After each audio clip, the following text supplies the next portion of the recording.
Ceci est un livre audio autogénéré par Google.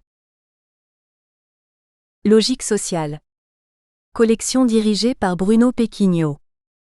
En réunissant des chercheurs, des praticiens et des essayistes, même si la dominante reste universitaire, la collection Logique sociale entend favoriser les liens entre la recherche non finalisée et l'action sociale. En laissant toute liberté théorique aux auteurs, elle cherche à promouvoir les recherches qui partent d'un terrain, d'une enquête ou d'une expérience qui augmente la connaissance empirique des phénomènes sociaux ou qui propose une innovation méthodologique ou théorique, voire une réévaluation de méthodes ou de systèmes conceptuels classiques. Dernière parution. d'Elina Holder, natif des DOM en métropole. Immigration et intégration, 2013. Fred Dervindir, le concept de culture. Comprendre ses détournements et manipulations, 2013. Séverine Ferriéré, l'ennui à l'école primaire. Représentation sociale, usage et utilité, 2013. Jean-Yves Dartiguenave, Christophe Moreau et Maïté Savina, Identité et participation sociale des jeunes en Europe et en Méditerranée, 2013.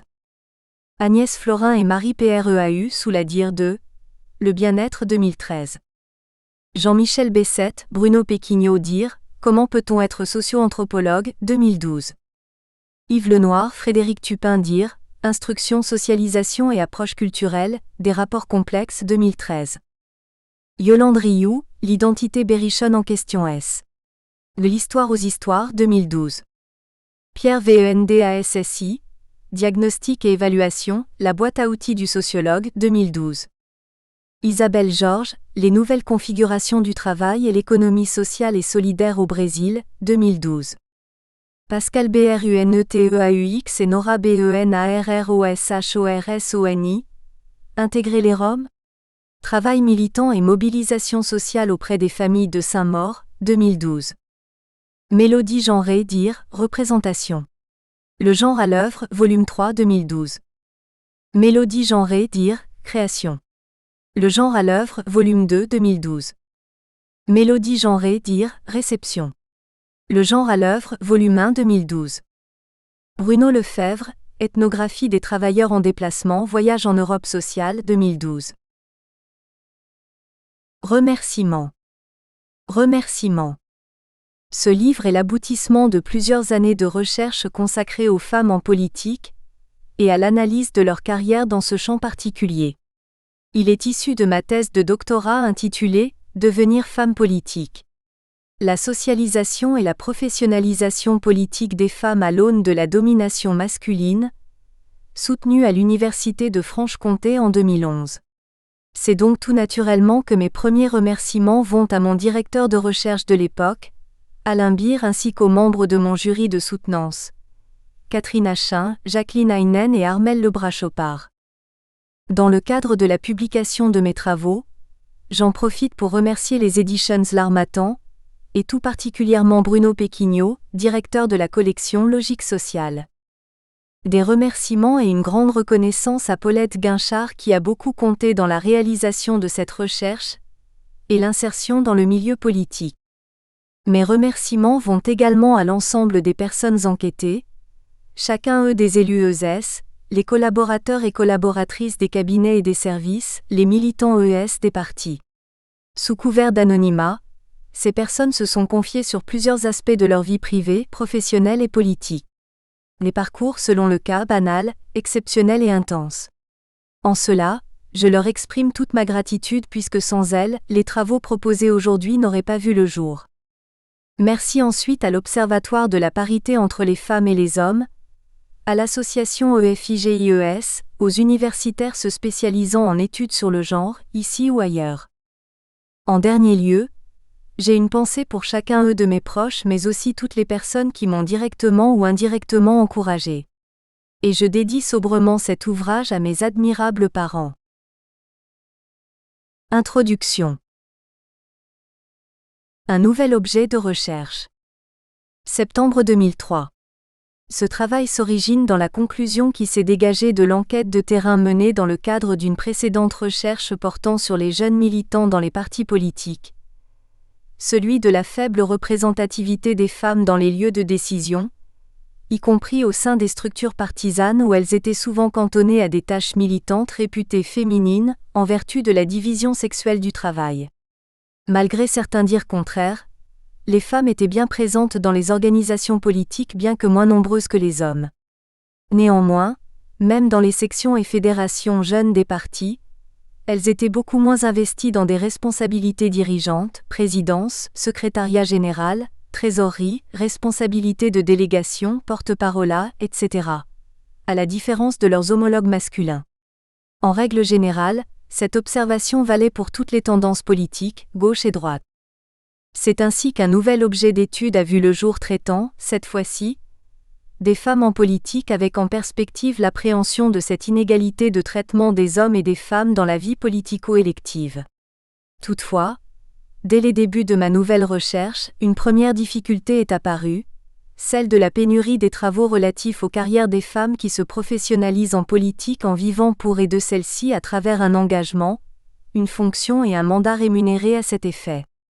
En dehors de quelques auteurs ESS précurseurs ESS en ce domaine, ces travaux proposaient principalement une approche politiste, quantitative et statistique, qui, bien qu'indispensable à la compréhension des phénomènes sociaux, est loin d'en épuiser le sens.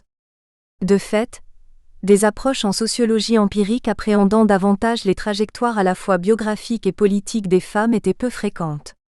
Un deuxième obstacle, plus difficile à franchir, était la faible fréquence, jusqu'au cours des années 2000, des démarches de comparaison genrée dans les analyses sur le militantisme et la représentation politique qui ne parvenaient pas à dépasser un masculin universel, généralisé à l'autre moitié de l'humanité, à savoir les femmes.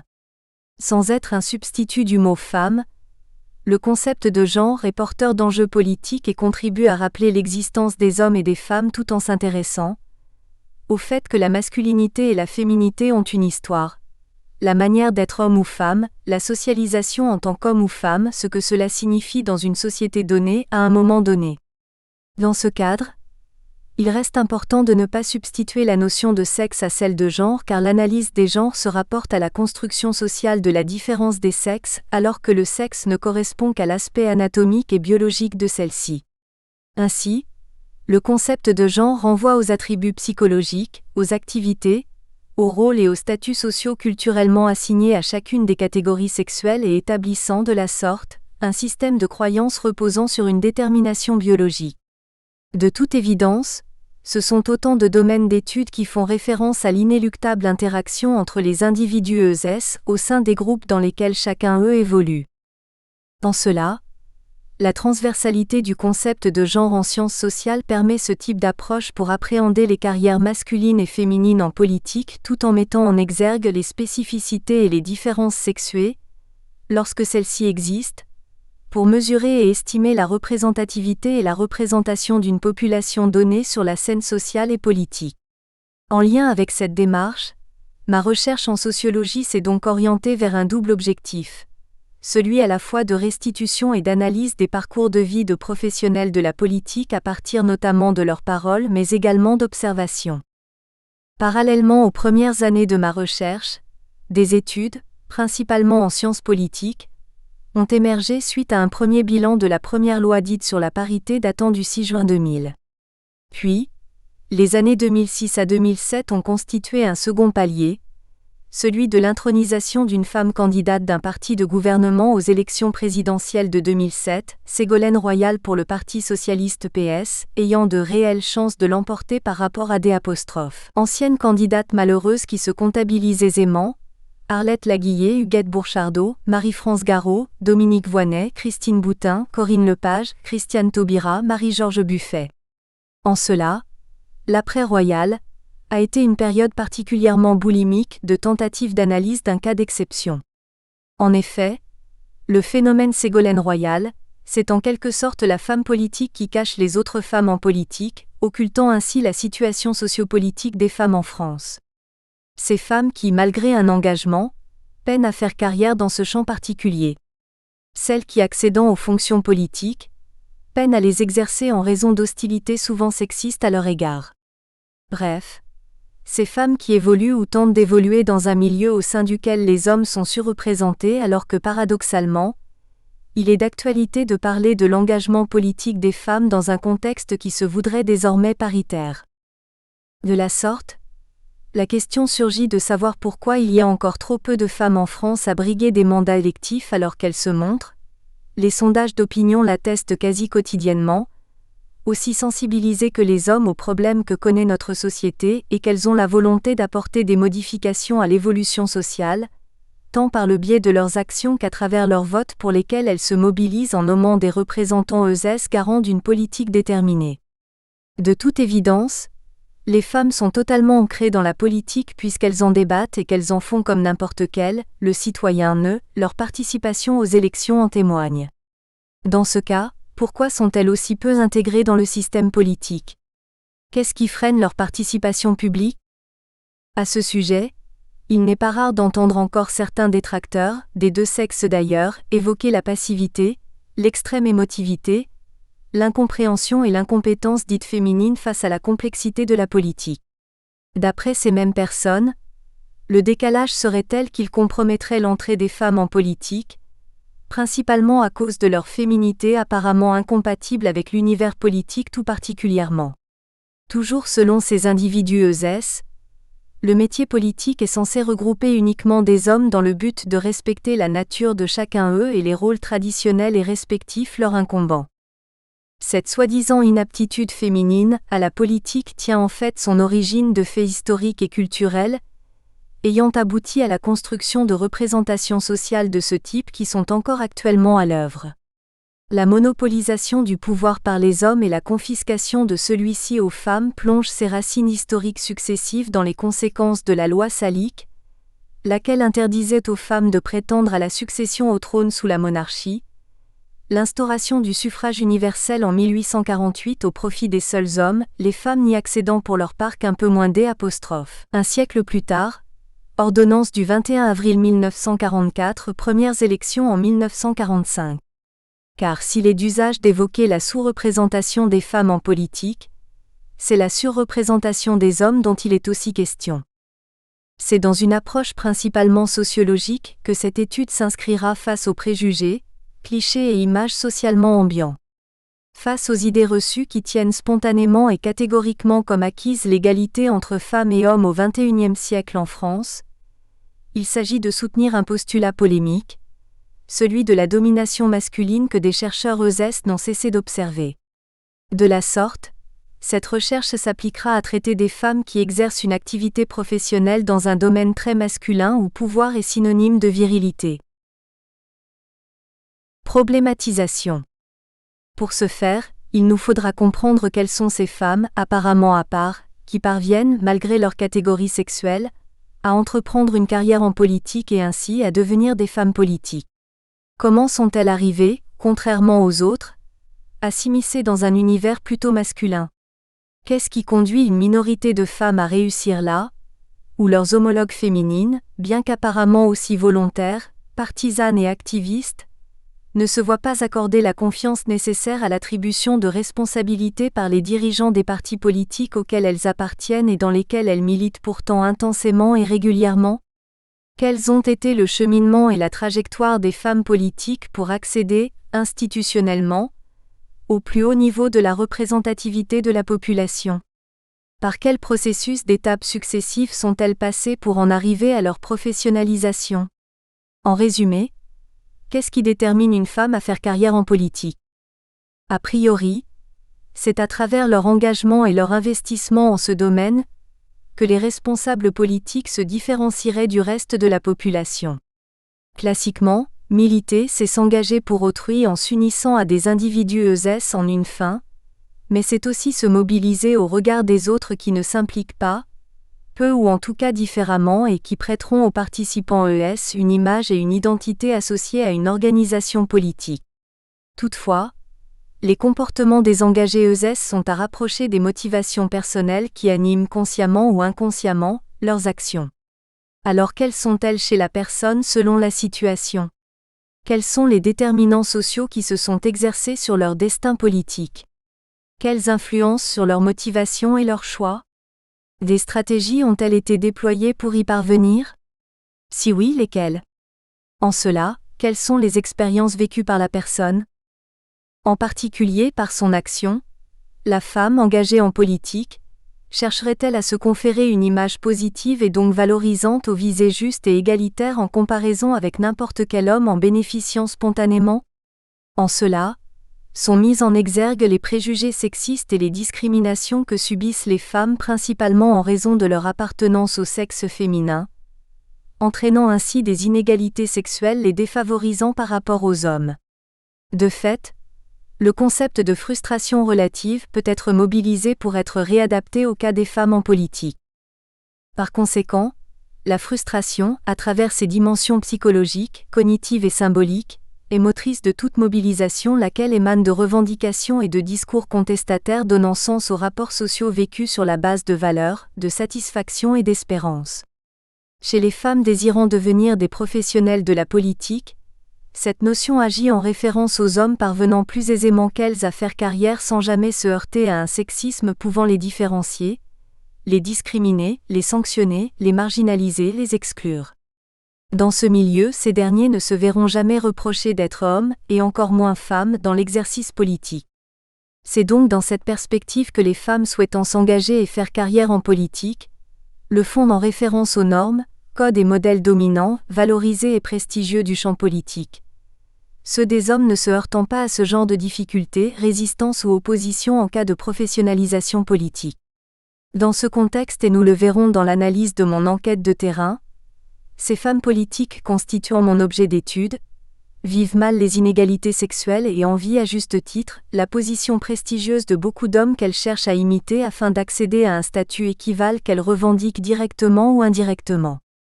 Ainsi, nous nous demanderons par là même si les femmes qui s'engagent en politique le font en référence à d'autres, la plupart du temps masculins, et ou à celles considérées comme des modèles féminins qui ont marqué l'histoire ou leur histoire personnelle. Le genre masculin dominant le champ politique, qu'en est-il vraiment du genre féminin? Quel impact a-t-il sur les futures ou actuelles femmes politiques? Celles-ci peuvent-elles se reconnaître par rapport à d'autres femmes connues ou moins connues? À cet effet, la notion de féminisme apparue au XIXe siècle interpelle quant à son utilisation passée mais aussi actuelle. L'après Geneviève Fraisse. Le vocabulaire politique s'empare du mot féminisme pour caractériser les femmes qui, revendiquant l'égalité avec les hommes, semblent vouloir leur ressembler. Le féminisme sert toujours à désigner l'autre sexe, avec la menace en filigrane d'une indifférenciation des sexes.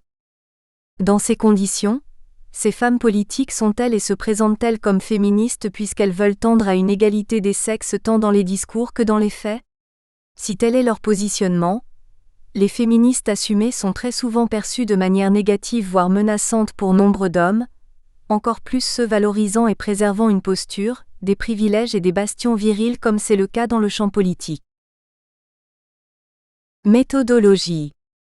Dans le prolongement de ce questionnement et pour tenter d'éclairer les situations sociales vécues par les femmes politiques, une enquête de terrain de plus de 4 années a été menée. Elle a laissé ensuite place à une distanciation avec le milieu, pour améliorer l'objectivité de la posture de chercheurs lors de la dernière phase d'analyse et de rédaction. Dans un premier temps, cette enquête a consisté à réaliser plusieurs entretiens, formels ou informels, auprès d'une 50aine de militants et militantes d'une section locale du Parti socialiste. À mes débuts et à titre d'entretien exploratoire, j'ai également recueilli le récit de vie d'une élue à la fois locale et nationale, mandat, municipal, régional, parlementaire et portefeuille ministériel. Durant cette période, des observations directes puis des observations participantes voire des participations observantes ont été conduites pour conforter et affiner ma familiarisation avec les arcanes d'un mode de fonctionnement politico-partisan, en interne, que ce soit au sein d'un parti ou dans des assemblées d'élus ES. Entre-temps, j'ai effectué un stage de 3 mois dans le cabinet d'une femme politique. Ce stage a fait suite à une embauche en son sein, où pendant 2 années, j'ai pu accompagner cette députée et vice-présidente de l'Assemblée nationale dans l'exercice de ses fonctions, en tant que collaboratrice mais aussi chercheur. Parallèlement, comme mon objet de recherche traitait particulièrement du personnel politique féminin, je me suis constitué un échantillon d'élus locaux et nationaux de différents partis politiques français de gauche et de droite que j'ai cherché à rencontrer. Bien que mes sollicitations aient reçu un accueil mitigé, réponse positive, négative ou absence de réponse, j'ai pu, au bout de plusieurs entretiens semi-directifs, collecter des données pertinentes et croisées. En définitive, ces entretiens, enregistrés et sous couvert d'anonymat, ont été menés avec pour plus des 3/4 des députés en fonction ainsi qu'une maire conseillère régionale, une vice-présidente de région et une première adjointe municipale. Les 2/3 de ces élus étaient issus du Parti socialiste PS, un tiers de l'Union pour un mouvement populaire, UMP, et une seule élue des Verts. Toutefois, je regrette de n'être parvenu à une représentativité et une diversité des organisations politiques initialement souhaitées.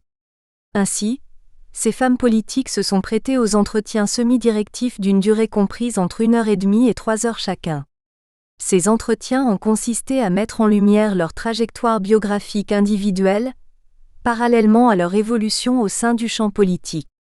Une particularité s'est très vite imposée dans les profils des élus rencontrés. Qu'elles soient novices ou expérimentées dans l'exercice politique, les enquêtés avaient toutes plus de 50 ans, de 51 à 67 ans plus exactement, et issus de catégories sociales généralement favorisées, professions libérales ou enseignantes en congé, voire à la retraite.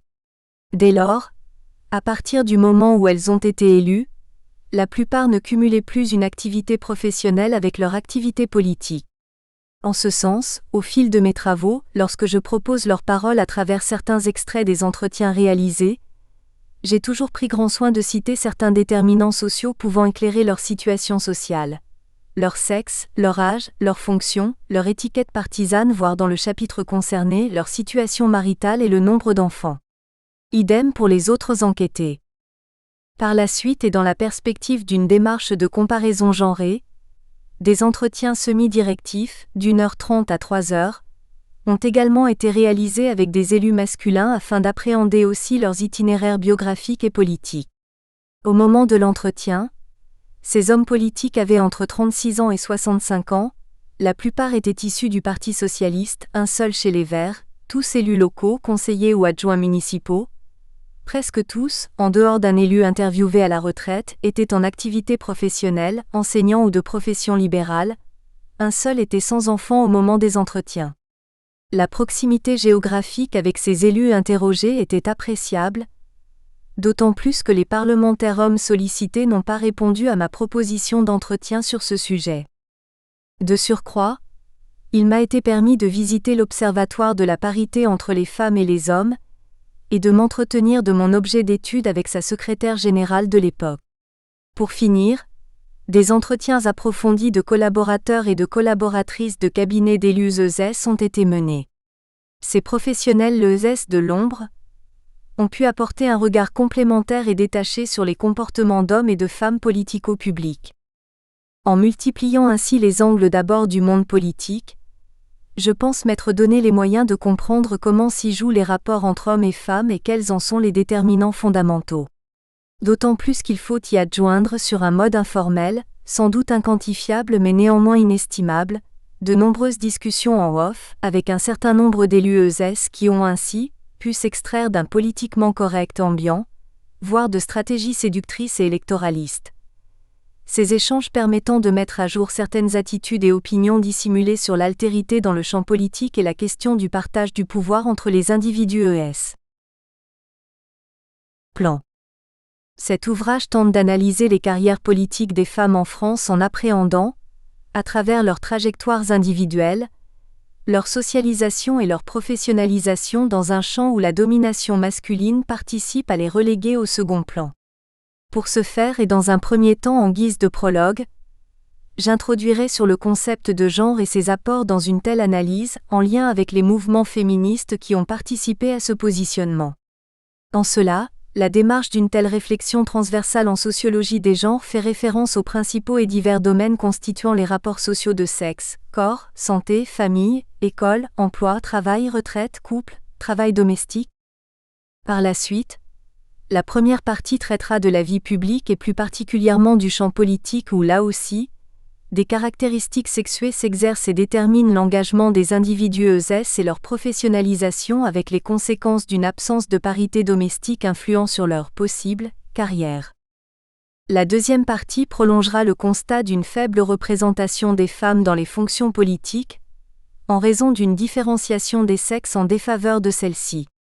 Se reposant davantage sur les données et résultats de terrain en référence aux statistiques relatives à l'éligibilité des femmes, cette partie dégagera des éléments explicatifs de leur difficile intégration, voire de leur exclusion du champ politique, en mettant en exergue les comportements sexués des AES et des autres pour exister, vivre ou survivre politiquement. L'analyse du concept de parité, la législation en découlant, le positionnement des acteurs et actrices politiques face à ce procédé, les perspectives et conclusions s'y rapportant y tiendront une grande place. Enfin, la dernière partie se penchera sur le fait d'être femme dans un milieu hégémoniquement masculin, qui plus est marqué par les dimensions virilistes du pouvoir, conduisant à une différenciation et ou une normalisation des pratiques politiques chez les femmes qui doivent faire face à des codes, des règles et des modèles essentiellement masculins. Prologue. La pertinence du concept de genre ou comment analyser sociologiquement les rapports entre femmes et hommes. L'étude de l'engagement et de la professionnalisation politique des femmes impose, préalablement, une analyse des rapports sociaux de sexe. Les éléments sociaux, historiques et culturels qu'articulent ces rapports constituent des ressources d'analyse objective, pour restituer la construction d'un ordre préétabli impliquant tout à la fois la hiérarchisation des sexes, une division socio-sexuée des espaces et l'assignation à des domaines de compétences selon que l'on est femme ou homme, et cela encore en France en ce début de XXIe siècle. Car la marginalisation, voire l'exclusion politique des femmes peut et doit se concevoir sur fond d'une étude transversale fondée sur la problématique du genre dans une démarche traitant à la fois des sphères privées que publiques. Plus précisément, cette notion permet d'appréhender le traitement socio-juridique réservé aux femmes depuis des décennies, les stagnations en matière de réduction d'inégalités sexuelles, la persistance des revendications d'égalité des sexes et les avancées en découlant dans un mouvement qui est toujours d'actualité. À travers la prégnance des représentations de l'électeur comme chef et représentant de famille, et celle des femmes comme mineurs juridiques et politiques, les rapports de domination s'exercent entre les sexes. L'écart de près de 100 années entre le suffrage universel masculin, 1848, et l'accès tardif au droit de vote des femmes, 1945, illustre clairement ces inégalités sexuelles. De sorte que, dans les mentalités et l'histoire nationale voire internationale, la culture politique s'est construite à travers la valorisation de modèles d'hommes politiques comme pour mieux insister sur le rapport étroit, légitime et naturel qu'entretient le sexe masculin avec la décision et l'action politique. Ces hommes politiques seraient en conséquence les seuls à pouvoir représenter la nation, en opposition avec des femmes qui ne sont pas reconnues comme sujets et actrices politiques.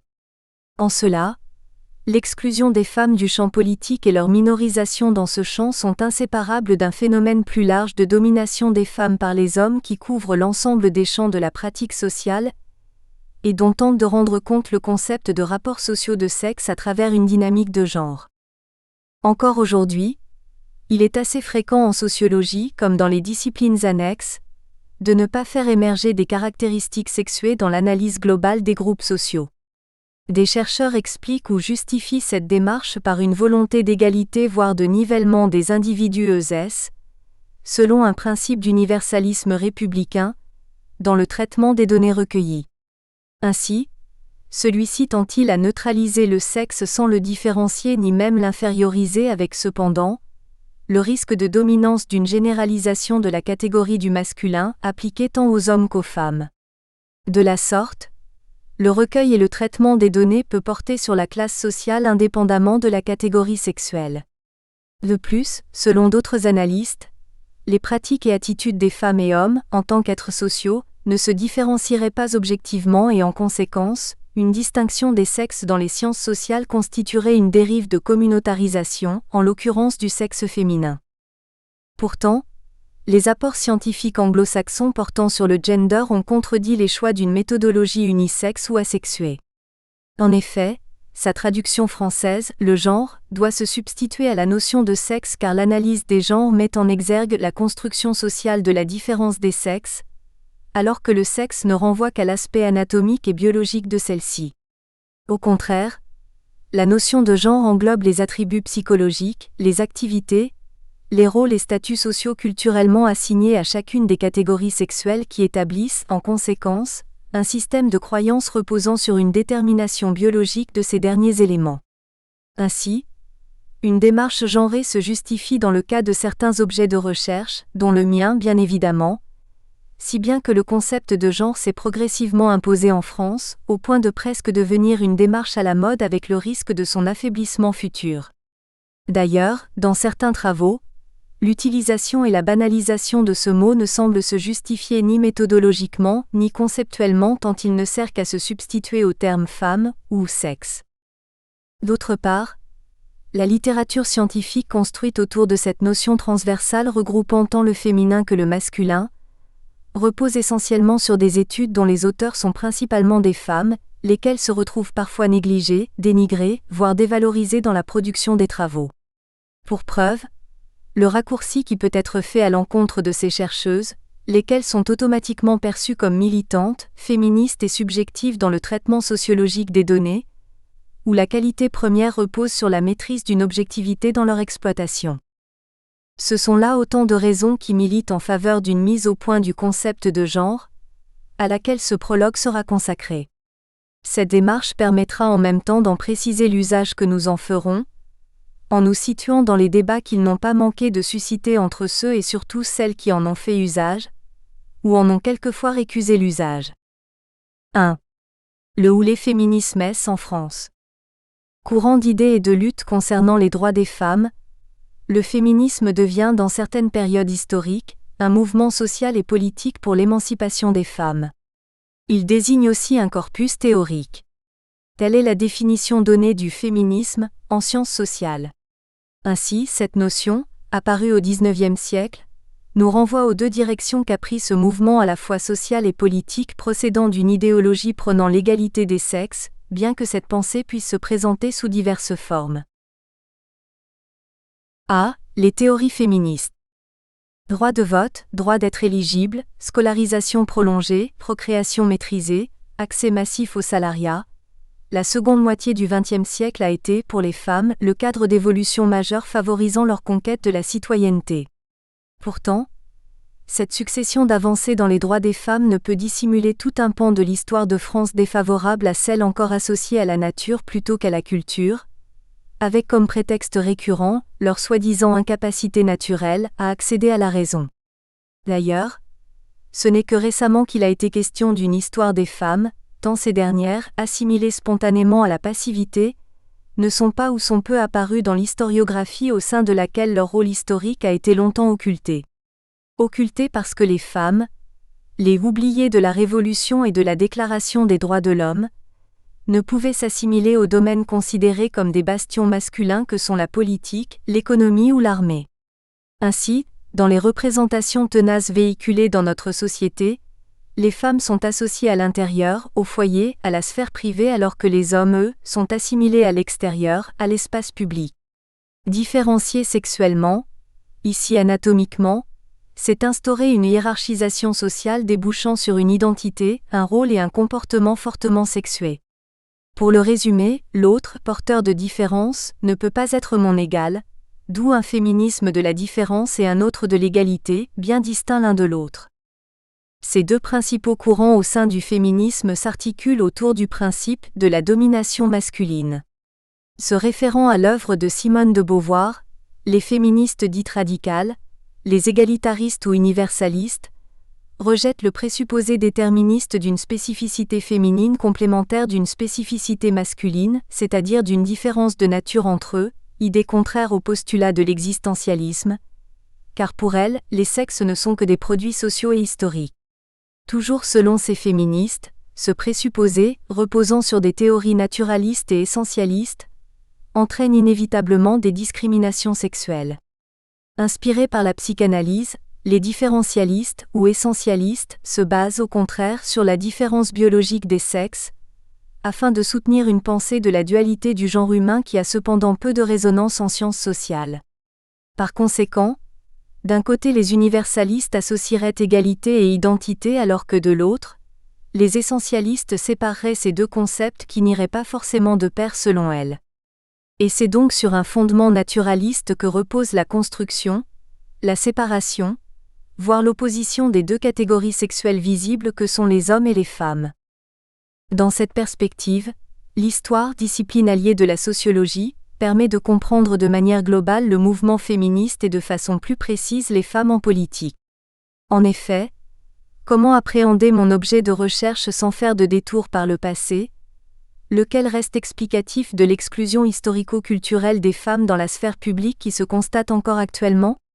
Toutefois, l'objectif, rappelons-le, n'est pas de nier l'existence des hommes ou de réduire ceux-ci à une minorité, comme cela a été le cas pour les femmes, et encore moins de séparer l'histoire des femmes de celle des hommes et inversement. Mais force est de reconnaître que l'histoire relatant la participation et l'action des femmes n'est souvent que la restitution de travaux de femmes pour les femmes.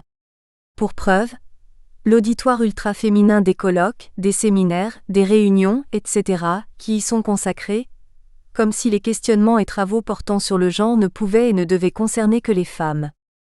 C'est ainsi qu'il a parfois été reproché aux chercheurs masculins d'orienter de manière sexuée leurs travaux, obligeant certaines de leurs collègues féminines à faire de même pour pallier les manquements des études sur les femmes relatives aux faits sociaux et de société. Certaines féministes ont d'ailleurs condamné ces pratiques, attribuées de ce fait au rapport de domination du sexe fort sur le sexe faible, entretenu par une vision masculiniste ou patriarcale. C'est donc sur un constat des inégalités sexuelles que reposent ces démarches. Dans un premier temps, comment faire en sorte que la condition des femmes corresponde à celle d'une citoyenneté de plein droit ? Puis, après avoir souligné les combats qui peuvent réunir l'ensemble des femmes, comment suggérer les différences entre les unes et les autres, entre les plus favorisées et les plus modestes, entre les quelques célèbres femmes politiques et les nombreuses anonymes ? En cela, et suggérer la diversité des femmes composant la société, laquelle ne peut pas être réduite à une seule catégorie, celle de femmes, souvent référenciée à l'éternel féminin, pour penser l'oppression que certaines femmes subissent en fonction des rapports de domination mis en œuvre. Comme d'ailleurs il ne s'agit plus exactement des femmes dans leur ensemble lorsque l'on traite de celles en politique, mais d'une frange particulière de cette catégorie sexuelle et plus largement, de la population. B. Un mouvement social et politique. C'est également à travers des indicateurs à la fois sociaux et sexuels que le concept de féminisme nous éclairera dans ses grandes lignes. Celui-ci peut se prévaloir de garantir un réel statut à la personne dans ce qu'elle vit au quotidien. Les élaborations théoriques autonomes du féminisme ont réussi à substituer le sujet réel au sujet potentiel, en identifiant l'écart qui séparait l'individu abstrait de l'être humain concret. De plus, grâce à une vision à la fois sociale et historique, le féminisme, en tant que mouvement, restitue une chronologie de la conquête des droits et de l'égalité des femmes et des hommes en France, à force de revendications et de luttes sociales structurées et structurantes poursuivant l'objectif de rendre réelle et universelle la démocratie pour tous et toutes.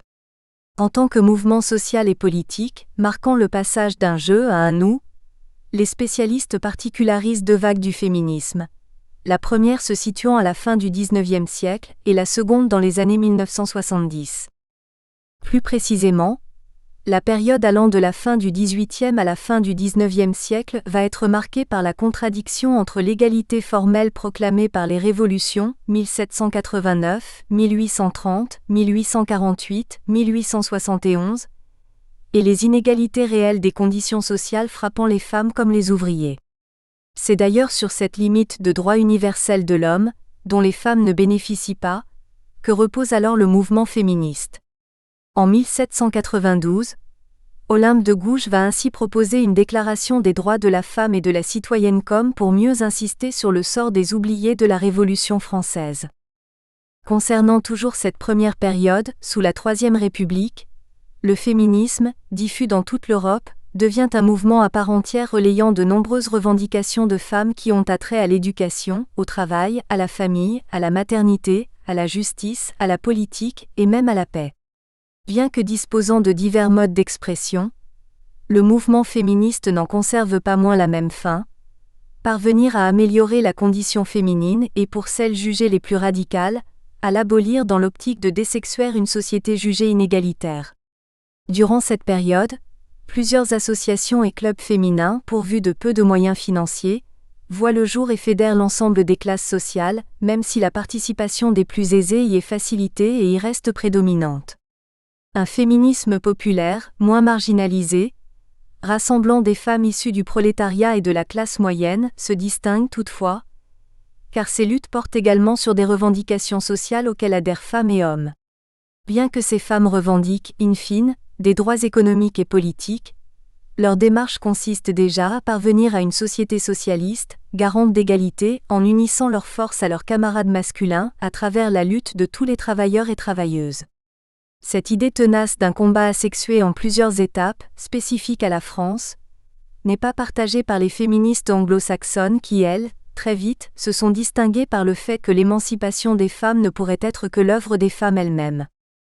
C'est donc dans ce contexte que, en France, un antiféminisme se renforce dans les partis politiques ainsi que dans les syndicats au sein desquels l'accès des femmes au travail salarié est vu d'un très mauvais œil. Au sein de ces derniers, les hommes ne considèrent pas les femmes comme leurs semblables, ni comme leurs égales mais plutôt comme des concurrentes potentielles illégitimes. Malgré ce climat hostile, la résistance des femmes s'organise autour de revendications de classe comme lors de la Commune de Paris, 1871, avec son illustre figure, Louise Michel, ou encore à travers des requêtes politiques ou philosophiques relatives à la dénonciation de leurs conditions de femmes. Ces résistantes n'hésitent pas à participer activement au combat, seules ou aux côtés des hommes. Certaines, d'ailleurs, connaissent le même sort que leurs camarades masculins et ne subissent pas de traitement de faveur en tant que membres du sexe faible. Emprisonnement, déportation, exécution sont de mise pour les unes comme pour les autres.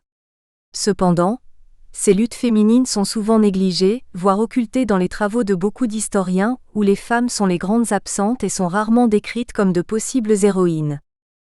Dès les années 1900 et jusqu'à la veille de la Première Guerre mondiale, premier âge d'or d'un féminisme européen, les féministes occidentales se rassemblent derrière l'International Council of Women, ICW, où les mêmes revendications relatives à l'éducation, à l'économique, à la famille et à la politique sont défendues par les féministes des différents pays d'Occident. Les décennies suivantes, 1914 à 1945, seront caractérisées par des luttes en faveur de la paix et contre les extrémismes de droite, suite aux événements qui marquent l'histoire, fascisme, nazisme, vichisme, etc. Pendant ce temps, les missions de l'ICW se portent sur la diffusion des idées féministes et l'harmonisation du combat à plus grande échelle, l'idée étant de rassembler davantage de femmes sous une même bannière, bien que des variantes existent ici ou là.